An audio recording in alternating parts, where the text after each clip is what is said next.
संघर्ष करा है आंदोलनकारियों ने यहाँ के राज्य को बनाने के लिए। इन राज्य आंदोलनकारियों का मामला भी लंबे समय था। हमने मंत्रिमंडल में फैसला किया कि 10% का जो क्षैतिज आरक्षण है हमारे उत्तराखंड के आंदोलनकारियों के लिए हमने सुनिश्चित करने का काम भी किया। शहीद स्मारक में खड़े हैं और हमारे साथ हैं उपक्रांत के प्रवक्ता शांति प्रसाद भट्ट जी भी मौजूद हैं। आइए जानते हैं उन्हीं से कि जब धामी जी कह रहे हैं कि हमने लागू कर दिया है, उसके बाद भी ये समर्थन कर रहे हैं, तो हम उनसे जानते हैं कि आपको क्या लगता है ये सरकारें कितनी झूठ हैं, कितनी राजनीतिक रूप से बेईमान हैं। इस बात को समझने की ज़रूरत है कि जब सरकार ये कहती है कि हमने क्षैतिज आरक्षण लागू करवा दिया है, तो फिर ये धरना चल क्यों रहा है? ये यक्ष प्रश्न है। आखिर राज्य आंदोलनकारियों का चिन्हीकरण फिर हो क्यों नहीं रहा है? नौकरियों पर तलवार क्यों लटकी हुई है? इस पर धामी जी बोलने को तैयार नहीं है। इस बात को समझने की ज़रूरत है कि इन 23 वर्षों में इस राज्य का ऐसे ही विकास हो रहा है कि आम जनमानस को समझाया जा रहा है कि तुम्हारा विकास हो रहा है, मगर विकास के नाम पर केवल उत्तराखंडियत को ख़त्म किया जा रहा है। इस बात को समझने की ज़रूरत है। और आपके सामने उदाहरण है बहन पुष्पलता सिलमाना, जिन्होंने पूरा उत्तराखंड आंदोलन जिया और आज अपने नौनिहाल बच्चों के भविष्य के लिए पुनः इस शहीद स्थल पर धरने पर समर्थन के लिए बैठी है। कारण वही है कि सरकार झूठ ना बोले। धामी जी, जब आपने कह दिया कि हमने आरक्षण लागू कर दिया है, नौकरियों में 10% आरक्षण होगा, अरे इसी आरक्षण की बदौलत जज भी बने हैं, प्रशासनिक अधिकारी भी बने हैं और क्लास 3 एम्प्लॉय भी बने हैं। मगर जिस तरीके से आज उनकी नौकरी पर तलवार लटकी है और धामी जी की चुप्पी ये बता रही है कि भारतीय जनता पार्टी राज्य आंदोलन के दौर पे भी झूठ बोलती थी और इन 13 वर्षों की सरकार में भी झूठ बोल रही है, जिस कारण आज पुनः राज्य आंदोलनकारी अपने नौनिहाल बच्चों के भविष्य के लिए जो है धरने पे बैठे हैं। सवाल इस बात का खड़ा होता है कि या तो धामी जी झूठ हैं या फिर ये धरने में बैठे हुए लोग धामी जी की बात को नहीं समझ पा रहे हैं। इसको क्लियर करने के लिए धामी जी को आगे आना चाहिए, मगर धामी जी पर्दे के पीछे छुपकर जिस तरीके से उत्तराखंड की जनता के साथ धोखा कर रहे हैं, ये ज़्यादा दिन चलने वाला नहीं है।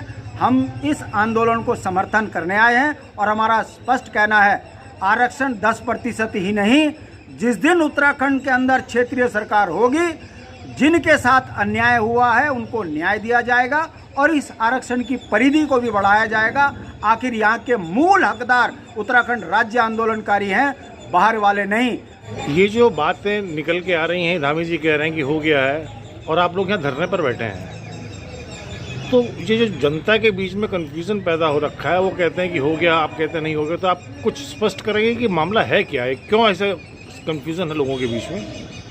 इसको ऐसे समझते हैं कि अगर ये हो गया है तो जिन राज्य आंदोलनकारियों का चयन वर्षों पहले हो गया था, जो लगभग 10-12 सालों से अपना अपॉइंटमेंट लेटर लेकर के घूम रहे हैं, उनकी ज्वाइनिंग क्यों नहीं हुई? जिन लोगों के आपने टर्मिनेशन ऑर्डर थमा दिए थे, उनको आपने रेजिस्ट्रेट क्यों नहीं किया? जिनके आपने परीक्षा परिणाम घोषित करने पर रोक लगा दी थी, उनके परीक्षा परिणाम घोषित क्यों नहीं हुए? वो अपॉइंट क्यों नहीं हो रहे हैं? दरअसल मामला यह है कि 13 मार्च की गैरसैंण कैबिनेट में सुबोध उनियाल जी की अध्यक्षता वाली मंत्रिमंडलीय उप समिति की सिफारिश को मंजूर किया। सिफारिश ये थी कि राज्य आंदोलनकारियों के 10% क्षैतिज आरक्षण की बहाली के लिए कानून बनाया जाएगा। अब जाएगा और बहाल होने में फ़र्क है। ठीक है कि हमारे आंदोलनकारी साथी भी भ्रम का शिकार हो गए थे, लेकिन वास्तविकता मैं सिंस डे 1 ये बोल रहा हूँ कि अभी हुआ नहीं है। जब तक होगा नहीं, अच्छा हम भरोसा कैसे कर लें? और ऐसा भी नहीं है कि उन्होंने घोषणा की और अगले दिन हम आकर के बैठ गए। उसके तो 1-1.25 महीने बाद हमने प्रेस कॉन्फ्रेंस करके बताया ना कि ये लोग तो ऐसे घूम रहे हैं। और अब जाकर के 5 जून को आकर के हम बैठ रहे हैं। बड़ा लंबा समय है।